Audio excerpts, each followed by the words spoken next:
The world had made a deal. In December, the world leaders came to an agreement to stop climate change. L'accord de Paris pour le climat est accepté. World leaders congratulated each other because lengthy negotiations had finally resulted in the decision to prevent a catastrophic warming of the Earth. A political victory. But was it? This story tells us why now, after 20 years of ineffective negotiations, a climate agreement is finally in place. It's a story of numbers, of economic predictions, and scientific theories about how our political leaders have been guided by one thing only. This is a story of money. Imagine this is in the Gulf. You're generating solar power more cheaply than you could generate from gas. 我觉得要感谢我们超过100万的太阳能光伏产业工人。 The single thing that will shift people off high carbon energy and into lower carbon energy is going to be the price. Prices above competitive markets, there needs to be subsidies. When that situation is broken and free market decides to go for solar, it will break like a dam is broken. This is Backlight. Welcome to a future full of new energy.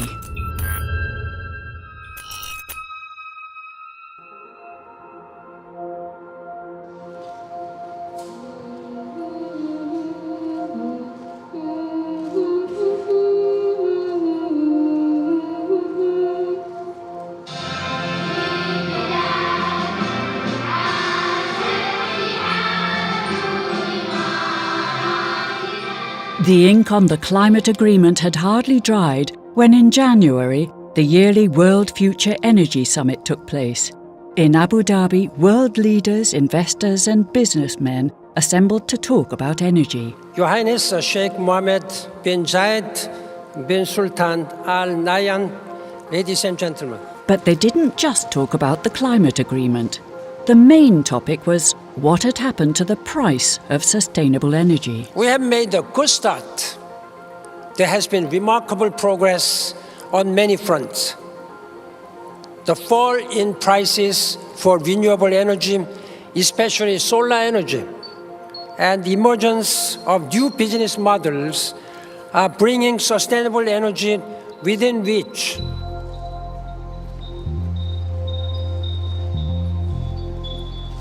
As a result of progressive advances in technology, policy, and finance, those solutions are reliable, efficient, and commercially competitive.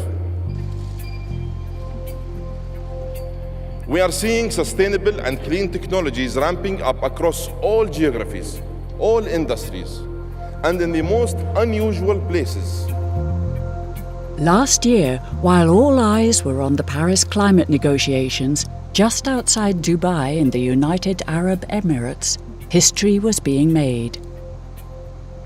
This solar energy plant has changed the world. Last year, a contract was signed to expand this solar plant. The new part of the plant will produce electricity more cheaply than gas plants. Sustainable energy experts all over the world were taken by surprise by the deal. Michael Liebreich is one of them, who since 2004 has been running Bloomberg New Energy Finance, a leading research agency for investors in sustainable energy. The DEWA solar project was really a wake-up call, particularly in the Middle East region, but really around the world, because it was an unsubsidized project, unsubsidized price, and it came in at 5.84 US cents per kilowatt hour. It opened the floodgates to a lot of countries saying, well, we would quite like a piece of that. So, solar energy which is cheaper than the electricity produced using cheap gas? The CEO of Dubai's electricity company, DEWA, was surprised when he heard the news. We are lucky, and it was floated at the right time, so we got the right price. The interest rate was down, and I think just we got the best price. You go to the big oil companies that produce reports on the future of energy, the Shells, the BPs, the Exxons, and so on. And they were at the time saying, oh, solar costs about 15 cents. And here was a project in Dubai that came in at less than 6 cents. So it was a wake-up call. I was not expected, really.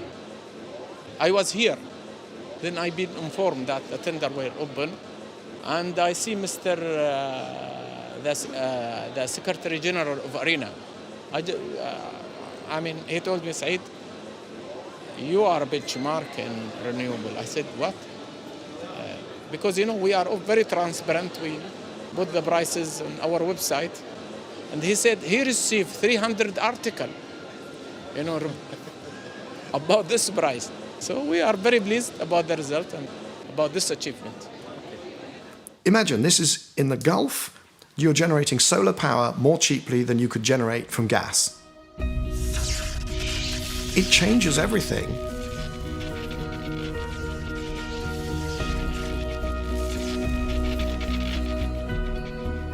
The low price for electricity from solar energy has made the electricity company hungry for more. After a 200 megawatt expansion, there is to be a new expansion next year of 800 megawatt. And along with this deal, the Emirates have tripled their target for sustainable energy by 2020. My understanding is that what they've told those organizations, those companies bidding, is that they would expect it to be sub 5 cents, under 5 US cents per kilowatt hour. It changes everything if solar is the cheapest single form of new power in a country or in a region. Dubai is not the only place where solar energy is cheaper than fossil fuel electricity. All over the world, there are projects getting set to produce sustainable energy more cheaply than coal or gas plants. Australia, Chile, the state of California, Italy and Jordan have all reached the tipping point for the production of sustainable energy. And it doesn't stop there. In India, plans for a coal plant in Punjab were cancelled at the last minute because it was cheaper to cover the terrain with solar panels. It is expected that over the next few years, Mexico, Germany, Morocco, China, and a number of American states can be added to the list of countries where sustainable energy will be cheaper. Deutsche Bank expects that in a few years, solar energy will be cheaper in 80% of the world.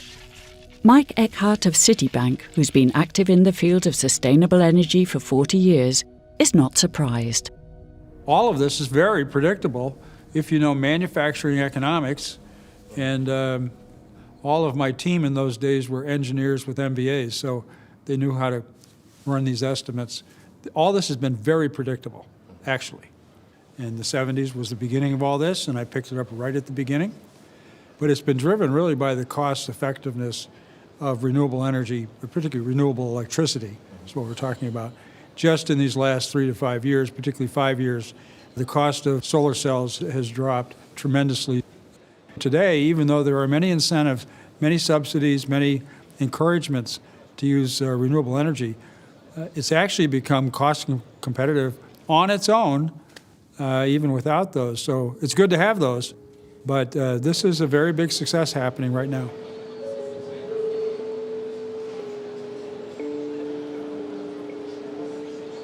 I have never had any doubt that the costs of these technologies would come down. Early in my career, one of the things I learned to do was to calculate experience curves. The experience curve, the way it works is every time you double the cumulative experience in a particular activity, the costs come down by a roughly fixed amount. And I've calculated them in my career for many, many industries. Of course, in semiconductors, there's the famous Moore's law, which is the 50% reduction in every 18 months. But that's really a special case in an industry which is doubling volume so quickly and so consistently in terms of the number of microchips and that pervade everything around us. That continues to grow at such a rate that the doublings happen very quickly.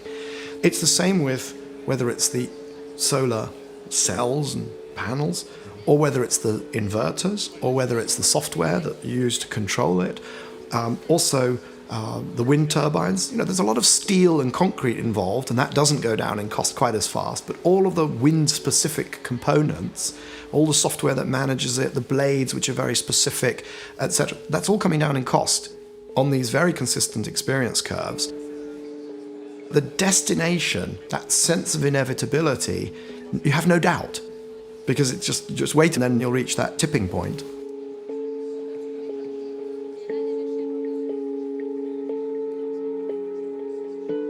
Renewable energy is subject to manufacturing economics, where all products go down in cost the more you make, versus the competition, fossil fuels, are resource-oriented, not manufacturing, and the cost of resources goes up the more you use. And so you fundamentally have two curves that we're going to cross, and they've crossed in the last 5 years, in particular the last 3 years.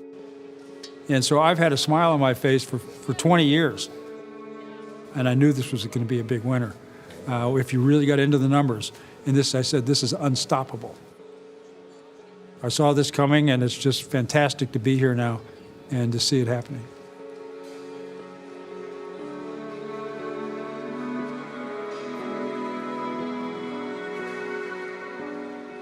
And then wind turbine costs have really come down as they build bigger towers, longer blades, more efficient gearboxes. The whole thing has just improved. And so the cost of solar electricity, the electricity from solar energy, has dropped 80% in the last 5 years.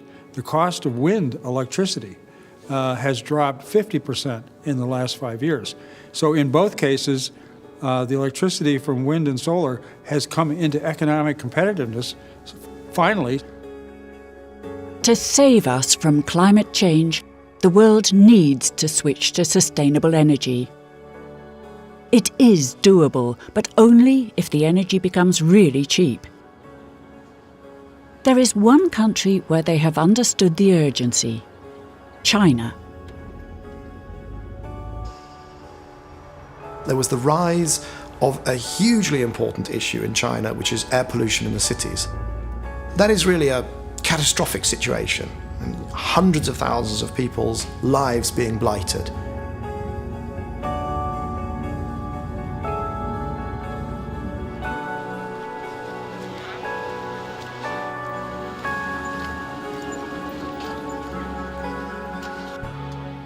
Chang Xiang is a professor and director of the Chinese Institute for Energy, Environment and Economy in Beijing. But he too is a victim of the ever-increasing pollution. 也可以上外面去，都可以出去。你不对，你也可以出去，没问题。但是确实是感觉是还是，我觉得这个雾霾严重，也就是这2年突然的那个爆发了。从前年开始，我从前年感觉就是什么，你走路吧，感觉喘气不舒服。然后呢，你看那个雾霾，那就是你这个，看那个能见度也非常低，就觉得这个确实感觉是不舒服了。还是主要是感觉身体能感觉不舒服。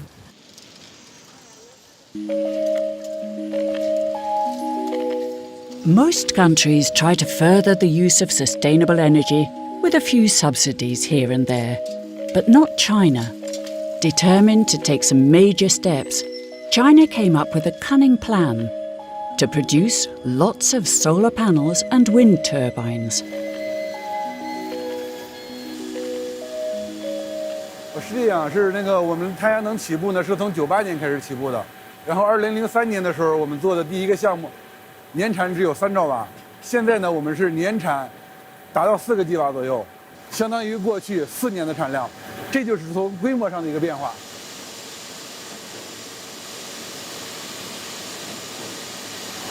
大家看到的，这就是一条完整的太阳能电池的生产线，这是整个太阳能组件的生产过程中最核心也是最关键的部分。通过这个环节呢，就是我们把太阳能硅片转换成太阳能电池片。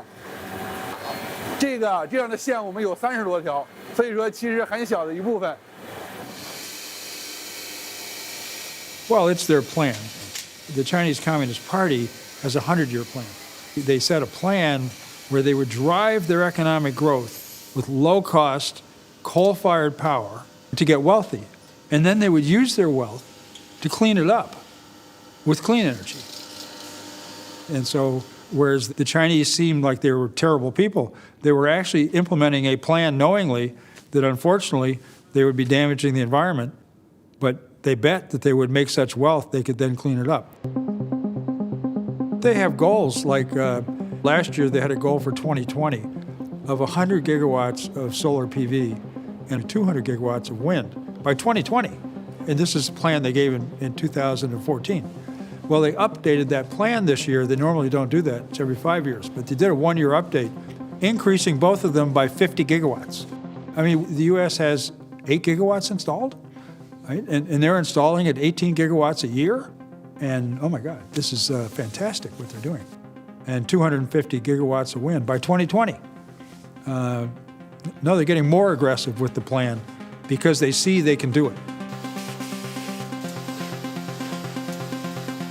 During the next few years, China will speed up the transition to sustainable energy even further.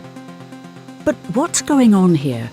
Why does China believe it can introduce wind and solar energy so much sooner than we in the West? 实际上的话呢，在这个因为这个一个新技术，它从开始的研发到大规模的推广使用，它中间也很有一个过程。这个过程里边的成本是呈现一个开始比较高，慢慢下降这么趋势。但是实际上就随着你这个应用规模越大，它的成本就越低。你比如说这个中国这个，你看这里边有个曲线。这中国的learning curve啊，这个中国的learning curve，这个是什么意思呢？这上面就介绍的就是风电的发电的成本，发电的发电成本就是每1000瓦多少欧分啊？这是个英文的这欧分，是欧洲的欧分。这个的话呢，就是那个中国的装机容量啊，这中国的装机容量。这个是比如说这是到这个这到这2亿，这是2亿千瓦，对吧？这2亿千瓦。前边的话呢，比如到这儿的话呢，这是1亿千瓦啊。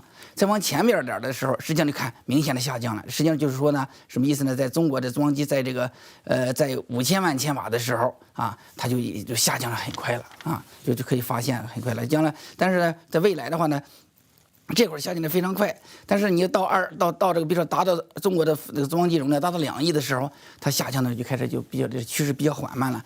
这个过程，特别是从那个开始没有到1亿之间。这个下降是非常快的啊！这个的话呢，实际上不光是我发现了，这整个的中国这个好多的研究人员啊，还有这个企业，特别是企业界啊、政府啊，都发现了。他发现这个有意思。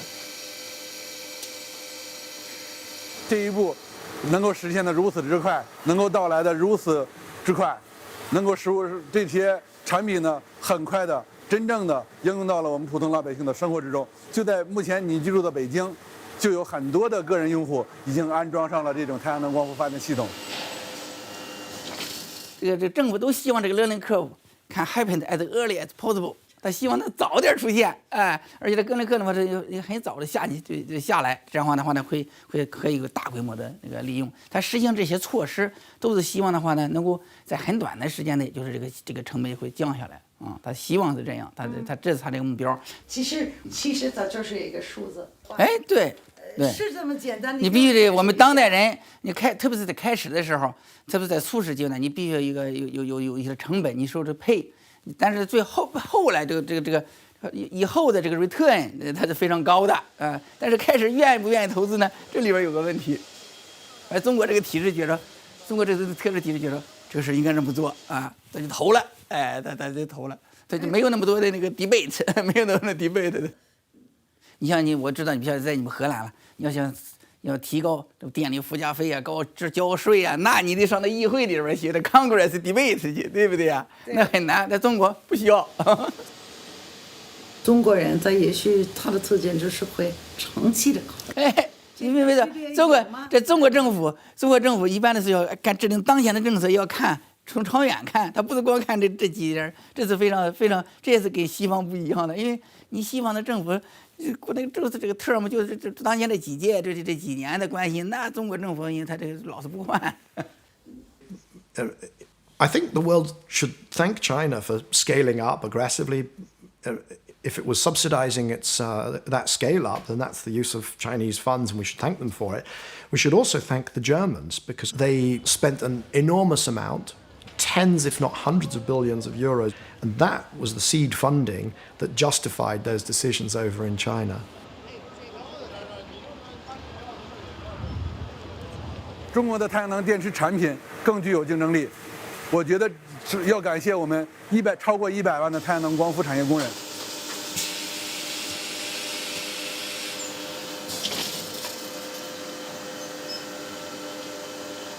你中国现在也变成个 responsible nation， 这个我们中国确实要做事情，你不能过去光在那美国在前面，我们在后边觉得哎呦可以，美国在那儿，现在我们觉得不行，我们不能这样，我们自己也得做贡献。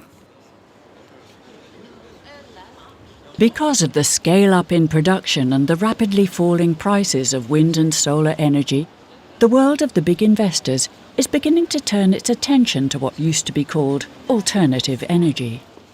We see that investors that would have thought of investing in a wind farm as kind of weird and exotic and somehow, high risk and so on, and we see them now, much, much more comfortable. Jochen Wermuth is a German investor who has been operating in sustainable energy for quite some time. He thinks the current price reductions will convince other large investors to invest in sustainable energy. And he has very large investment funds in mind, such as the funds of the Middle East oil states. The aim is to collect money, to convince sovereign wealth funds to move billions, we hope. If you're sitting on, say, $2,000 billion worth of natural gas and $200 billion of cash, if you only allocated 1% of the assets to what I call the new industrial revolution, which is defined by competitive renewable power, greater resource efficiency, internet-enabled efficiency, decentralized power, they could actually be around in 10 years' time.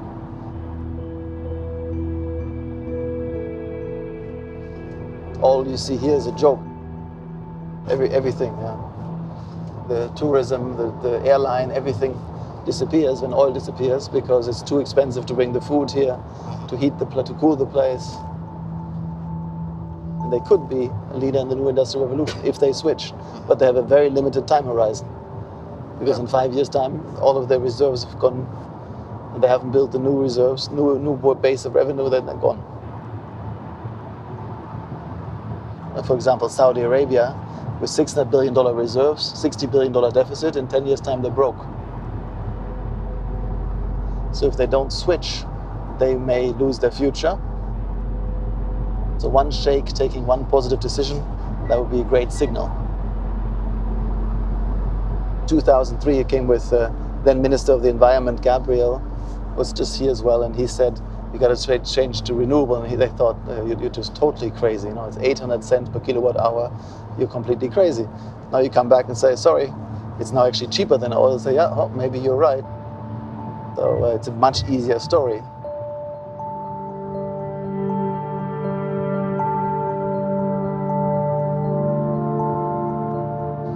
And what we need to do is explain to them that renewable power is so cheap for power generation that there's no chance for oil, gas and coal. But of course the life now is very easy. Oil comes out the ground, you do nothing, you drive your Ferrari. To think hard and to build new things. So what's the chance? I don't know. I'd say 25%, very optimistic. My colleagues would say 1 in 100 or 1 in 1,000, but I think because it's human, yeah? People care to have a future, they care about having a home for the people. And I think if you talk to them about, like I've been to the wedding of some of these sheikhs, kiss each other on the nose, I don't know, they're all nice guys, and I think they don't like to kill the world. That's my hope.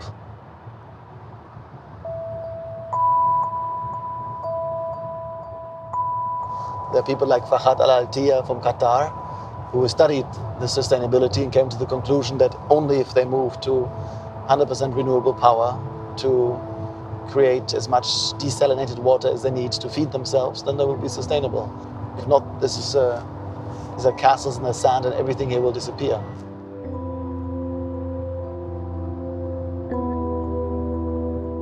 So some people have gotten it completely, but the leadership hasn't gotten it yet. So part of the work will be to do an aggressive media campaign.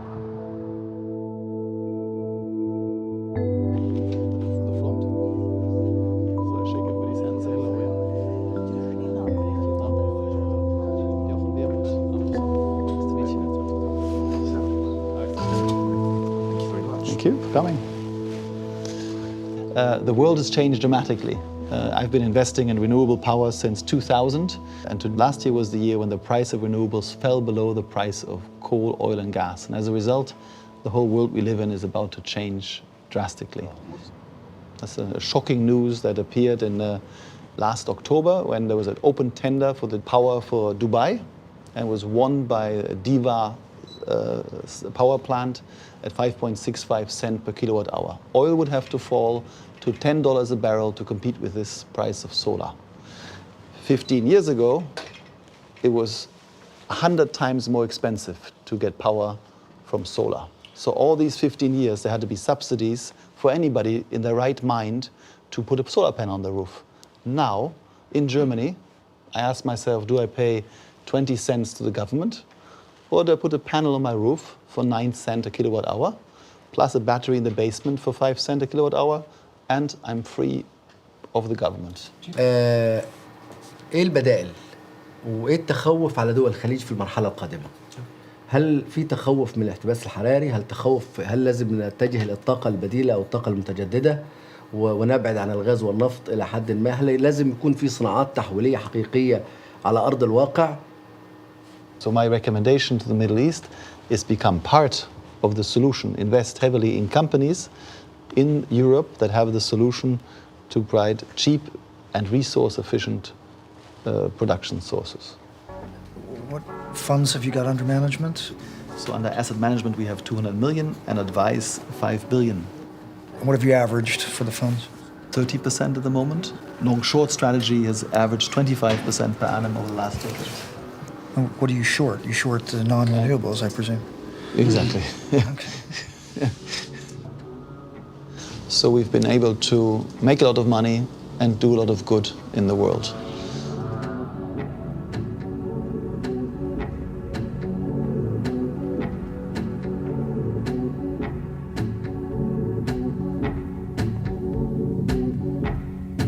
And you have to imagine this like a big dam. As long as the price is above competitive markets, there needs to be subsidies. When that situation is broken and free market decides to go for solar, it will break like a dam is broken.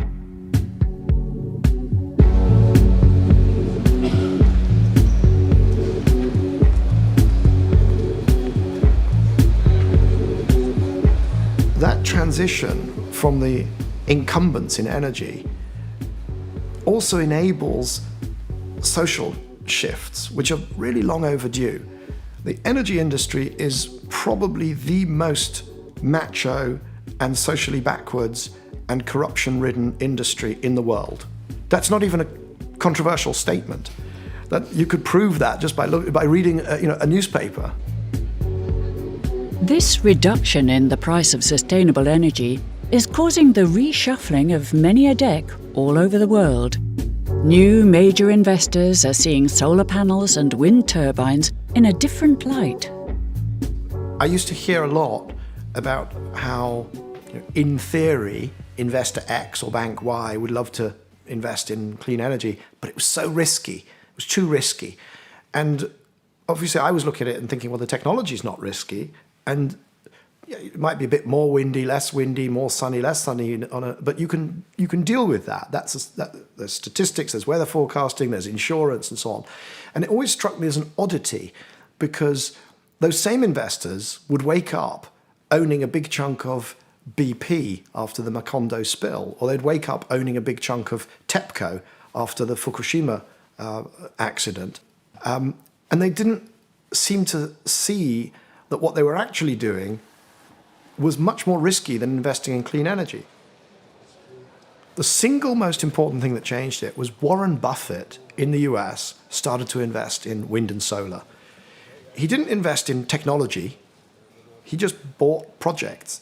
And that opened a lot of mainstream investors' eyes because they said, hang on a second, this isn't just a bunch of tree huggers saying we should invest in this and accept lower returns because it's the right thing to do for the world. This is Warren Buffett building a massive portfolio of wind and solar projects. Let's have a look at what he's doing.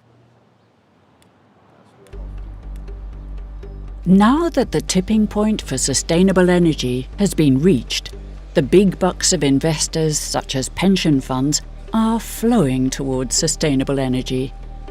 And all this money must be steered in the right direction. The major new innovations in sustainable energy are no longer to be found only on the exhibition floor, but upstairs behind closed doors where financial masterminds and clever investors are working to reduce its price yet more. We now face the real pool of capital in the world. And arguably there's different numbers, but there's something like 130 trillion to 150 trillion dollars equivalent of capital in the hands of these institutional investors. That's the pool of capital in the world. That's all the wealth of the world is out there in these institutional investors, and we are gaining access to that. So we're literally having a higher supply of capital. It's not just chasing capital, they're also allocating to us. More capital is available. In fact, they now complain that there aren't enough green investments for them because they've allocated so much capital. So that's a good problem to have. The interest of the capital markets, the stock market investors, the bond market investors, the pension funds, the insurance company investors, the managed funds, the private equity funds, and so forth, where the large capital is, and it's extremely sophisticated, and they are not going to move their criteria because solar energy is nice. Solar energy has to meet their criteria. I personally participated in creating the green bond market in the last 2 years only. It's brand new, but very famous already, very successful. Where Solar City was the first solar securitization done in 2013. So huge innovations in that. It all came together. There were teams of people like myself actively working to crack the code, solve these problems, match with the capital market requirement, package these things. It's like new architecture or new buildings or whatever. This is new finance, and it's for the good. The combination of China's scaling up and financial innovations on Wall Street is resulting in rapidly falling prices for sustainable energy. In the Middle East, solar energy is so cheap that it's being used for the extraction of oil. In Oman, for instance, solar energy is being used to pump up heavy oil when this used to be done with natural gas. The price of wind and solar energy hasn't bottomed out yet. It is expected that over the next few years, prices will drop substantially. But even if wind and solar energy becomes dirt cheap, we're still not where we want to be. Never forget, we have to talk about the system, because as you get more and more renewable energy, intermittent energy in the system, so you've got to invest elsewhere in the system, in the grid, perhaps in power storage, in order to continue to operate. It's about ecosystem changes where you can do some of this and then that enables that, and then you can do some of the other, and then this changes, and so on. To use Facebook terminology, it's complicated. Now that sustainable energy will become permanently cheaper than energy from fossil fuels, more attention is being paid to avoiding fluctuations in the electricity supply. In Utrecht, the Netherlands, Robin Berg thinks he has found a solution. He wants to use the battery packs of locally based electric cars to store the cheap solar electricity produced by all the local solar panels, and to use it in local homes when the sun isn't shining. Dit zijn panelen zijn inmiddels 15 jaar oud. En waarom heb je die vervangen? Nou, ik wou meer productie, dus ik heb nu nieuwe panelen op mijn dak gezet afgelopen jaar. En we hebben nu op hetzelfde dak 6 keer zoveel opbrengst. We produceren nu eigenlijk veel te veel stroom voor ons eigen huishoudenverbruik. Dus vandaar dat we met die elektrische auto's ook aan de slag zijn gegaan. Ons plan is om zoveel mogelijk met eigen zonne-energie en elektrische auto's de eigen stroomvoorziening te doen. Dus overdag schijnt de zon, we slaan het op in de batterijen van die auto's. En de eindgebruikers van die auto's geven aan hoeveel ze moeten rijden. Dus dat deel komen we niet aan. En de rest van de batterij gebruiken we om de energie in de wijk terug te leveren. En je ziet eigenlijk dat die auto's steeds grotere batterijen krijgen. De actieradius gaat nu van 100 naar 200, binnenkort naar 300 kilometer. Je hebt ook al auto's 400, 500 kilometer actieradius. Die batterijen zijn zo groot, daar kun je een huis in Nederland 2 weken mee van stroom voorzien. En die zijn zo groot dat je hem niet meer helemaal gebruikt voor je ritten. Dus eigenlijk hou je zeg maar een helft tot 2/3 van je batterij over waar je andere dingen mee kan doen. Nou, als je dat combineert, dan denk je van ja, het is logisch. Ik heb overdag zonne-energie en die sla ik op mijn auto. Ik rij ermee, maar dan hou ik over. En dat stukje gebruik ik om 's avonds mijn huis mee van stroom te voorzien. En sterker nog, ook de buurman en de buurman ernaast. De netbeheerder is nu een laadpaal aan het aansluiten, waarvan we nu 20 nieuwe in de wijk hebben gezet. En dit zijn de laadpunten die dus 2 kanten uit kunnen, laden en ontladen. En deze maken ook gebruik van zonne-energie die in de wijk wordt opgewekt. Je kan dan via je appje aangeven van je mag mijn batterij gebruiken of niet. En al naar gelang hoeveel stroom je in je batterij hebt zitten, gaat hij dan kijken van joh, is er stroom beschikbaar, dan ga ik het nu erin stoppen of juist andersom. Nou, wat we eigenlijk willen is dat je toewerkt naar een wijk waar je volledig die autobatterij op deze manier inzet. Voor Lombok heb je ongeveer 200 auto's nodig, elektrisch, om dat energiesysteem te kunnen draaien. Er zijn 2000 parkeerplekken in de wijk, dus dat is ruim voldoende. Dus wat onze stappen nu zijn, is om eerst met die 20 laadpalen dit te testen en dan vervolgens uit te breiden naar die 200. Nou, zo krijg je eigenlijk een wijkenergiesysteem die voor een groot deel de eigen energievoorziening doet. Maar uiteindelijk wordt dit wel de basis van je energiesysteem. En niet meer die kolencentrale op de Maasvlakte staat. Maar gewoon eigen opwekking en opslag.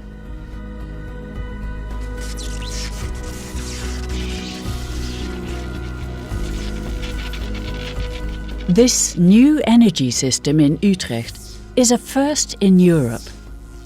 The project is still in its start-up phase. But what is to start with 20 car charging stations will expand rapidly to a storage system using 200 electric cars. And as the system grows, it will only work better.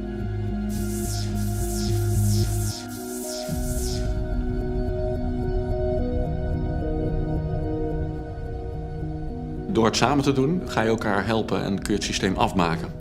Want inderdaad, dit microsysteempje werkt leuk, maar als die auto er niet is of er is een paar dagen geen zonne-energie, dan heb je weer de rest nodig, zeg maar. Terwijl de jaarbeurs hier naast de wijk, die wil de komende 10 jaar 12.000 vierkante meter zonne-energie gaan plaatsen op al hun nieuwe hallen. En die zijn een parkeerterrein aan het bouwen voor 6.000 parkeerplaatsen, een nieuw parkeerterrein voor de stad. En 3.000 daarvan gaan ze elektrificeren, dus er komen laadpunten. Nou, als ik dan inderdaad even geen stroom heb, nou, dan kan ik bij hun terecht om die stroom wel te krijgen. Nou, en dan ontstaat er een stedelijk energiesysteem wat de wijk overstijgt. En wat dus elkaar gaat helpen om het af te maken.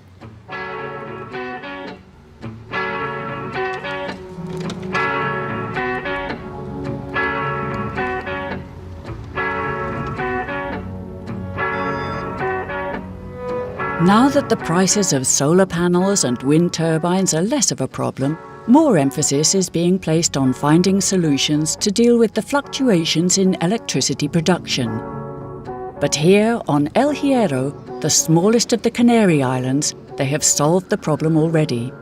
To Jochen Vermouth, investor in sustainable energy projects, this small island is the ideal spot to experience a world that will operate totally on sustainable energy. They have done a miracle. They are maybe the first community to be 100% renewable powered. They built a 113 gigawatt battery. It's amazing because I guess they're an island and they have this amazing leadership. And they're going for it. Not just renewable power, but all of it. No waste, biological farming, great stuff.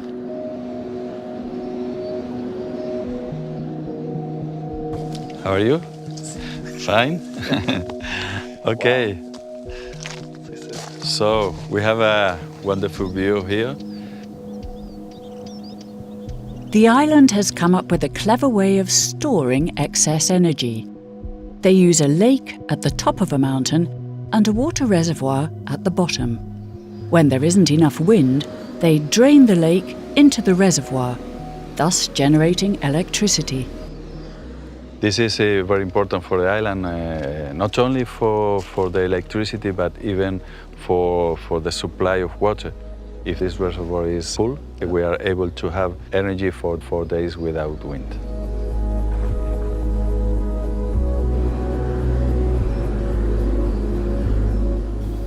The project of Corona del Viento started with the idea to be 100% renewable on electricity. The island is very far, we are very, very small. Fuels are expensive and also are pollutant. So fuels help us to develop, but I think that at this moment, if we have a better solution, we don't have to stay on the past. To see you. Disculpa por el tiempo. Oh, no, okay. Estábamos... Good to see you.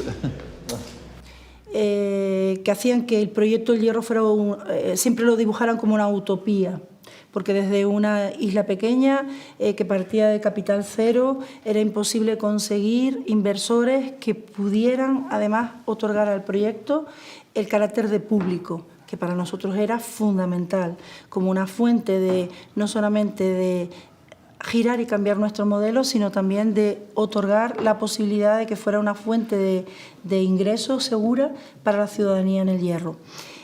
Hoy los Quijotes del siglo XX afortunadamente tienen muchos Quijotes, hay muchos más Quijotes en el mundo y hay muchos más Sancho Panzas también en el mundo. ¿Es Sancho Panza? Sí, sí, sí, total, pero sin barriga. Sin barriga.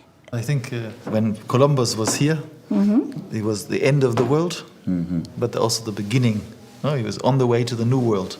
So I think the logo for El Hierro could be El Hierro on the way to the new world. Huh? El nuevo mundo, sí. Sí, yes, El Hierro on the way to the new world. So. I think it's all beneficial. I don't think there's a single negative to the transition to clean energy. First of all, a wind farm or a solar project is going to last at least for the life of the financing and maybe 2 or 3 times that. These might last 40 years, 60, even 100 years for solar projects. And that stabilizes economics. Basically, you know your cost of electricity for the life of that plant. You're not going to have natural gas prices spiking and then dropping, coal prices going up and down. And it's a stabilizing factor for every country that really gets a high percentage from renewable energy.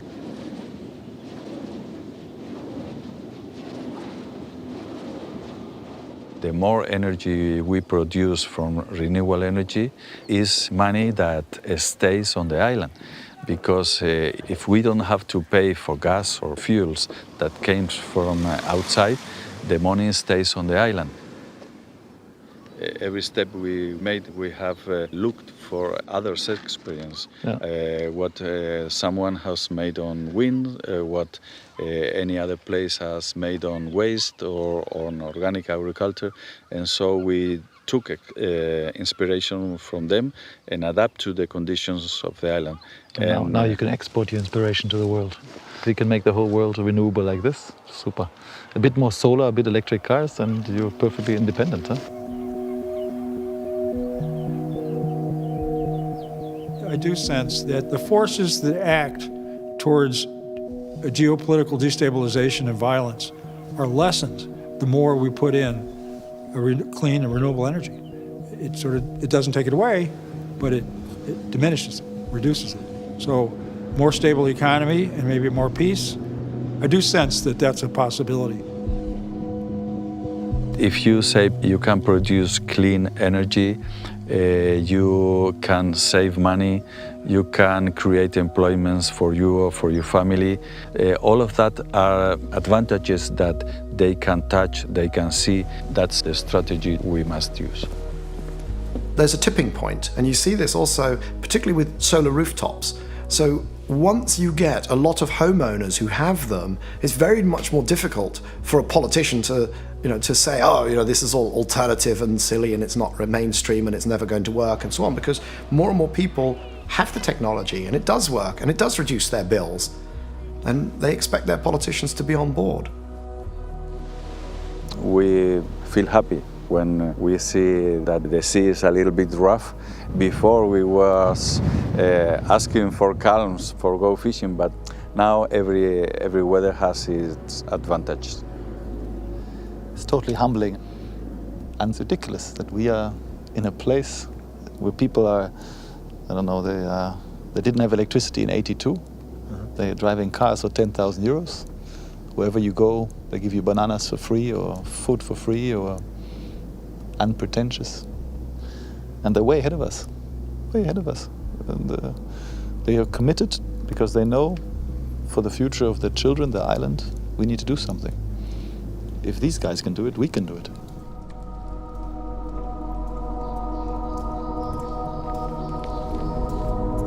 And by the way, I'm delaying my retirement now 2 years so far, just because I'm having so much fun.